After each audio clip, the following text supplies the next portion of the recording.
Assalamualaikum dan salam sejahtera. Bersama kami Berita di TV. Jangan lupa untuk follow Facebook Malaysia Deadline dan YouTube Deadline TV. Antara menarik hari ini, kemenangan Ahmad Samsuri redakan suhu politik. Sani Hamzan tidak diterima dari kedua-dua cai Presiden Amanah. UMNO hilang Melayu sebelum kawan dengan DAP. PAS catat prestasi terbaik bawah pimpinan Hadi. Perdana Menteri Datuk Seri Anwar Ibrahim menyifatkan kemenangan Datuk Seri Dr. Ahmad Samsuri Mokhtar dalam pilihan raya kecil Parlimen Kemaman akan meredakan suhu politik negara, memandangkan imejnya yang sederhana berbanding sikap pimpinan PAS yang jauh lebih ekstrim. Katanya dari segi negara, dia akan memberikan sekurang-kurangnya sedikit kelegaan kerana imej Ahmad Samsuri yang sederhana mudah-mudahan dapat meredakan suhu politik yang terlalu panas. PAS mengekalkan kerusi Parlimen Kemaman melalui kemenangan Ahmad Samsuri pada PRK Sabtu lepas dengan majoriti 37,220 undi setelah memperoleh 64,998 undi, menewaskan calon Barisan Nasional Jeneral Besara Tan Sri Raja Muhammad Effendi Raja Muhammad Noor yang mendapat 27,778 undi. Sebelum ini, Kaji Selidik Merdeka Center mendedahkan kadar sokongan terhadap Datuk Seri Anwar Ibrahim sebagai Perdana Menteri menurun selepas setahun pentadbirannya membandingkan Kaji Selidik penghujung bulan lalu dengan Disember tahun lalu, iaitu sebulan selepas Anwar mentadbir Putrajaya. Firman itu berkata separuh pengundi memberi maklum balas positif berbanding 68% sebelum ini. Hasil kajian itu bagaimanapun telah ditempelak oleh Menteri Kewangan Rafizi Ramli bahawa Kaji Selidik Merdeka Center itu tidak bersandarkan dapatan yang penting terhadap rakyat maupun kerajaan. Malah Perdana Menteri sendiri menyifatkan laporan kaji selidik oleh Merdeka Center itu tidak mewakili suara keseluruhan 32 juta rakyat Malaysia. Sebaliknya diperolehi hanya dibuat berdasarkan pandangan daripada 1,200 responden. Bagaimanapun pengarah eksekutif Ilham Center, Hishamuddin Bakar menjelaskan 32 juta itu banci bukannya kaji selidik atau survey. Katanya survey ini kita hanya mengambil sampling bukan tanya 32 juta, kalau jumlah itu kita kena banci.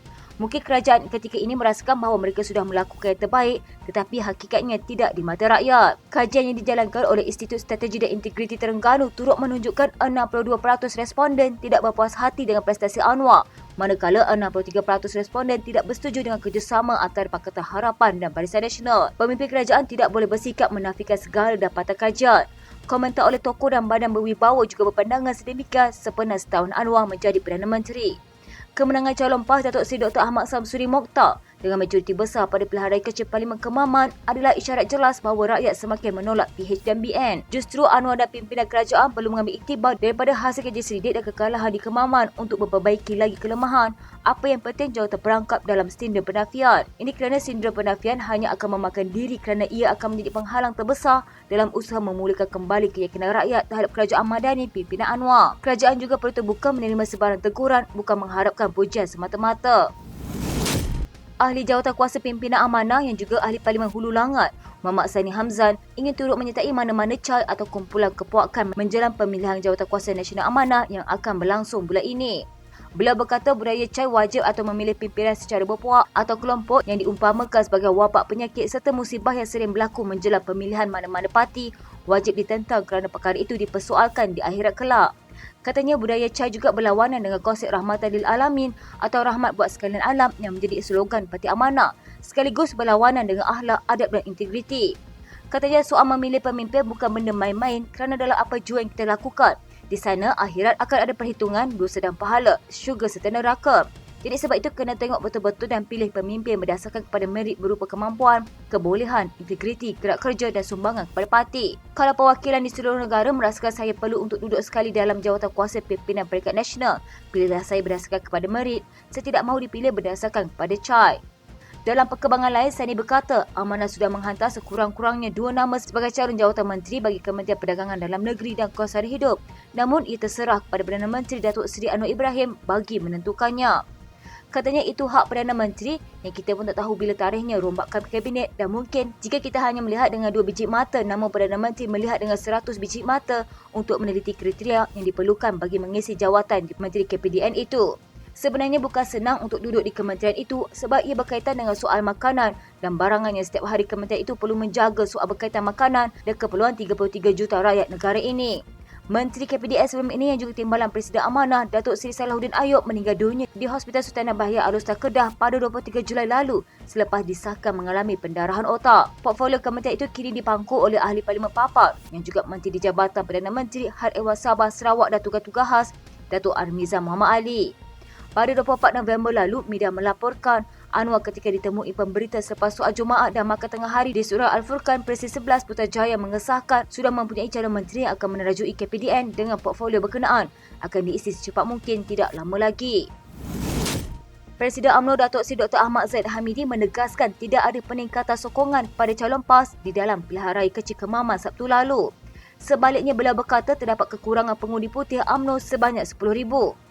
Katanya, oleh sebab itu apabila hanya 68.3% saja pengundi putih UMNO yang keluar mengundi, maka ianya telah menyumbang kepada majoriti yang bertambah kerana pengundi kita tidak keluar.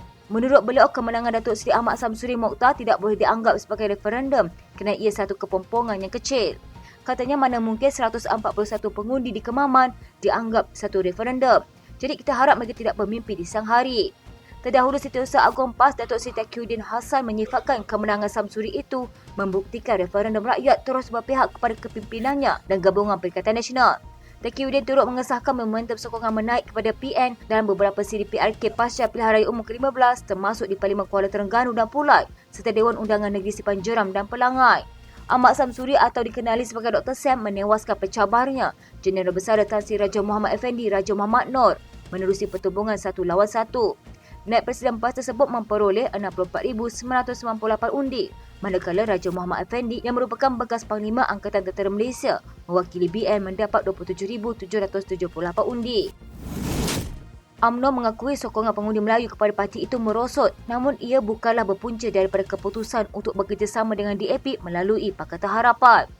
Tambah Ahli Majlis Kerja Tertinggi UMNO, kemerosotan sokongan kepada parti terbabit sudah dapat dilihat sejak berlangsungnya PRU ke-14 pada 2018. Katanya benar sokongan Melayu merosot, UMNO tidak apologetik. Sokongan merosot sebelum UMNO dan DAP bekerjasama merosot dari PRU ke-14 lagi. Pada masa sama, Muhammad Puan menganggap ada pihak tertentu dalam UMNO sendiri yang menjadi duri dalam daging. Katanya ada tali barut bersatu yang menjajah naratif tertentu untuk memburukkan UMNO sekaligus menjejaskan sokongan orang Melayu kepada parti berkenaan khususnya semasa pilihan raya kecil di Kemaman minggu lalu. Katanya tetapi kerana Kemaman terdapat tali barut bersatu tuduh UMNO jadi baruah DAP. Mereka termasuk Tuan Mahathir Mohamad dan Muhyiddin Yassin yang mendesak UMNO keluar dari Kerajaan Perpaduan. PRK Kemaman pada 2 Disember lalu menyaksikan PAS mengekalkan mandat di kursi parlimen berkenaan apabila calonnya Ahmad Samsuri Mokhtar mengatasi calon BN Raja Muhammad Effendi Raja Muhammad Noor dengan majoriti 37,220 undi. Jumlah itu bermakna Ahmad Samsuri dan juga Naib Presiden PAS itu meningkat jumlah majoriti kemenangan calon PAS di Kemaman sebanyak lebih 10,000 undi berbanding diperoleh calon mereka dalam PRU ke-15 lalu, Cik Alias Hamid. Ahmad Samsuri mendapat 64,998 undi, manakala Raja Muhammad Effendi Raja Muhammad Noor mendapat 25,023 undi. Kemenangan itu menyaksikan beberapa pemimpin pembangkang termasuk Muhyiddin menggesa UMNO mengkaji semula kedudukan mereka yang bekerjasama dengan PH dalam kerajaan. Selain pembangkang, ada juga tokoh UMNO yang bersuara secara terbuka agar parti itu juga mengambil langkah sama. Misalnya bekas Ketua Penerangan parti itu Isham Jalil. Presiden UMNO Ahmad Zaid Hamidi bagaimanapun mendakwa Ahmad Samsuri mendapat undian besar kerana pengundi putih UMNO tidak keluar mengundi. Katanya hanya 68.3% pengundi putih UMNO keluar menunaikan tanggungjawab pada PRK Sabtu lalu. Timbalan Presiden UMNO Muhammad Hassan pula mengakui usaha UMNO untuk menarik balik sokongan pengundi Melayu masih sukar, namun ia bukanlah mustahil. Muhammad Puan berkata apakah keputusan UMNO menyertai Kerajaan Perpaduan atas dasar tanggungjawab itu boleh dianggap meletakkan parti itu sebagai baruah kepada DAP. Pada pandangannya, bekerjasama dengan bersatu adalah lebih berbahaya dan memudaratkan berbanding membentuk kerajaan dengan PH. Hasil keputusan PRU ke-15 itu, katanya UMNO mempunyai dua pilihan iaitu sama ada untuk membentuk kerajaan bersama PH atau PN yang akhirnya akan membunuh UMNO. PAS menganggap pencapaian mereka di bawah kepimpinan Abdul Hadi Awang adalah yang terbaik pernah dicatat parti itu berbanding tokoh lain sebelumnya. Justru kata Setiausaha Agung PAS Taqiyuddin Hassan tidak ada sebab mengapa parti itu perlu menukar pemimpinnya seperti dicadangkan oleh veteran DAP Lim Kit Siang. Kata Taqiyuddin, ketika ini PAS adalah parti yang memiliki kerusi terbanyak di Dewan Rakyat jika dilihat dari segi pencapaian secara persendirian. Pada masa sama, kata bekas Menteri di Jabatan Perdana Menteri itu lagi, PAS juga menguasai 4 negeri selain memiliki wakil di semua Dewan Undangan Negeri di semenanjung Malaysia. Katanya pencapaian PAS bawah kepimpinan Tan Sri Abdul Hadi adalah yang terbaik jika dibandingkan dengan era sebelumnya. Kedua, Tan Matri Hyudin Lim bukanlah orang paling layak untuk bercakap tentang kesederhanaan dan sikap terbuka sama ada kerana sejarah sebagai seorang ahli politik mahupun kedudukan semasanya sebagai penasihat DAP yang dianggap PAS masih tebal dengan retorik perkauman. Katanya PAS percaya jika Tan Sri Lim berasa berhak untuk menimbulkan persoalan mengenai perubahan kepimpinan parti-parti selain DAP, maka lebih tepat dan berfaedah jika beliau menasihati parti sekufunya dalam kerajaan. Hasilnya UMNO yang jelas semakin kehilangan sokongan dalam kalangan ahlinya sendiri, apatah lagi orang awam.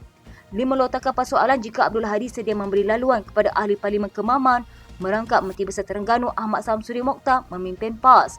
Serangan itu dibuat Lim 2 hari selepas Ahmad Samsuri memenangi kerusi Parlimen Kemaman dalam pilihan raya kecil yang diadakan pada 2 Disember lalu. Kerusi tersebut kosong selepas Mahkamah Pilihan Raya mengisytiharkan kemenangan calon PAS dalam PRU lalu. Cik Alias Hamid terbatal selepas ujung unsur rasuah dalam kempen mereka pada 2022. Abdul Hadi merupakan pemimpin PAS paling lama memegang jawatan presiden dalam sejarah parti itu. Dia mula mengetuai PAS sejak kematian Allahyarham Padeno 22 tahun lalu. Tan Sri Hyudin mengata kemerosokan sokongan terhadap UMNO sepatutnya lebih dibimbangkan oleh Lim berbanding isu siapa yang wajar menjadi presiden PAS. Dia juga ahli Parlimen Kota Baru menambah, DAP tidak boleh berlepas tangan atau berdiam diri dengan setiap perkembangan yang berlaku membabitkan parti dalam kerajaan.